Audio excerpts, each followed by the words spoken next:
tao po. Nakita nyo yan mga kabukalbo. Ang ganda ng arko, di ba?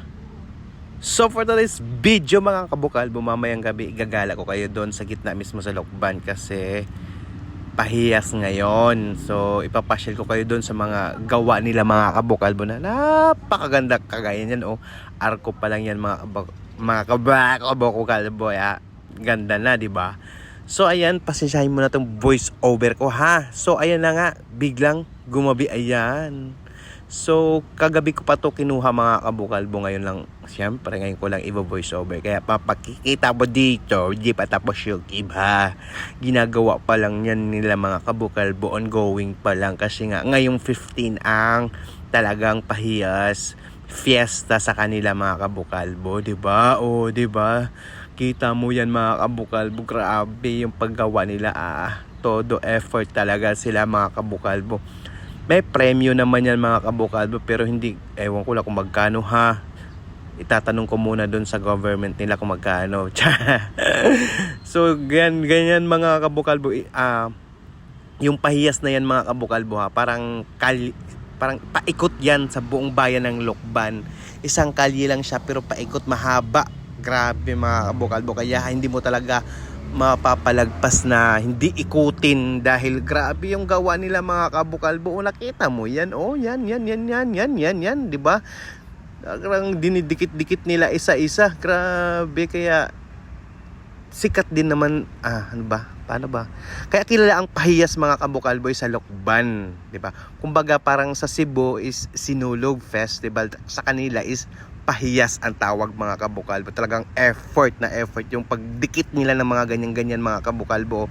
Yung mga, kung basta yan, oh, nakita mo yan. Kaya pag makarating ka talaga dito mga kabukalbo, ma-amaze ka talaga sa gawa nila. Kagaya niyan, oh, mga palay-palay, tapos ewan ko kung saan na kinukuha, parang naubos na ata yung tanim ng palay. Basta tingnan mo naman, oh, di ba ang ganda mga kabukalbo, di ba? Grabe. Tsaka pagpasensya mo na pala itong voice over ko. Nandito ako sa labas, nandito kasi ako ngayon sa Lucena, nagbo-voice over, wala akong time. So ngayon lang ako makapag-voice over, kaya ganito, tapos may sipon pa ako, ubo. So anyhow, so balik tayo dito sa mga gawa nila mga kabukalbo. O di ba kita nyo yan? Grabe yung effort talaga mga kabukalbo. Tapos malalaman mo yung price hindi ganun kalaki. Char. Hindi, kasi fiesta din sa kanila mga kabukalbo, nagpa-participate sila. So pagandahan ng pride, char. Hindi, pabunggahan talaga sila mga kabukalbo. Kita mo yan kung paano yan din-decorate nila, tapos saan sila kumukuha, tapos grabe talaga. Kaya si Bukalbo kahit pagod, worth it mga kabukalbo, kasi talagang di mo pwedeng hindi ikutin kasi yung iba di mo makikita kung gaano kaganda yung iba mga kabukalbo, kagaya ng ganito di ba? Di ba? Hala, napakaganda. Di ba?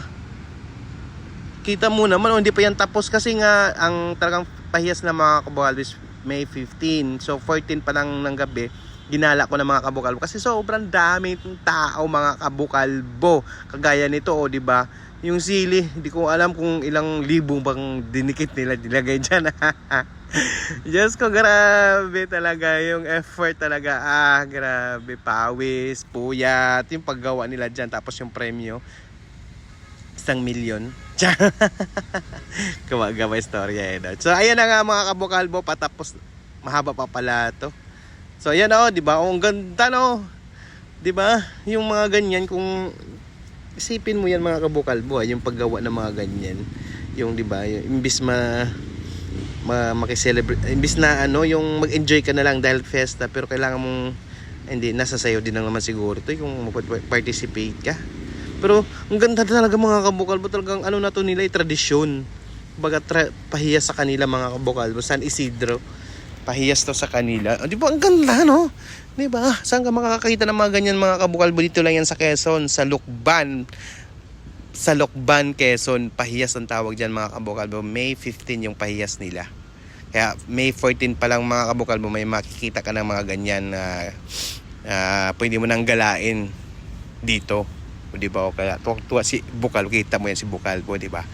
Tuwang-tuwa. Tapos ito di ba? Yung saging dinala na sa bayan. Puno ng saging.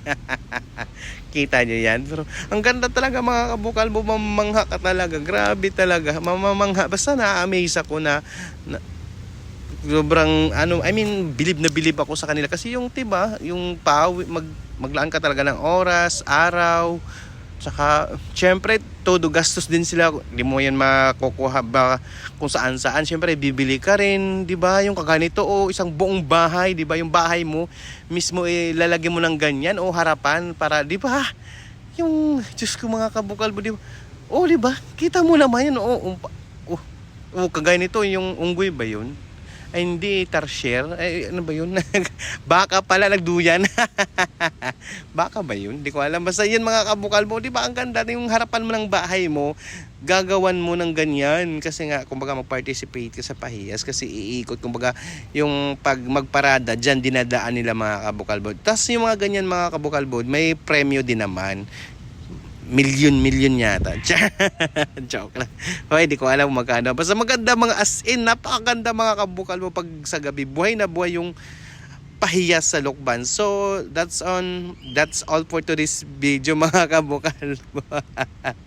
At ay wala na akong maisip dahil pauwi na rin, nainit dito mga kabukal mo. Minsan di ba narinig yung sasakyan.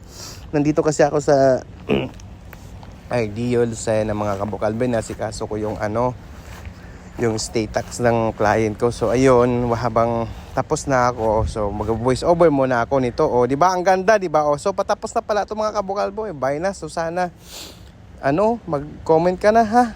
Mag-comment lang tapos mag-react. Okay na, masaya na ako doon. Bye.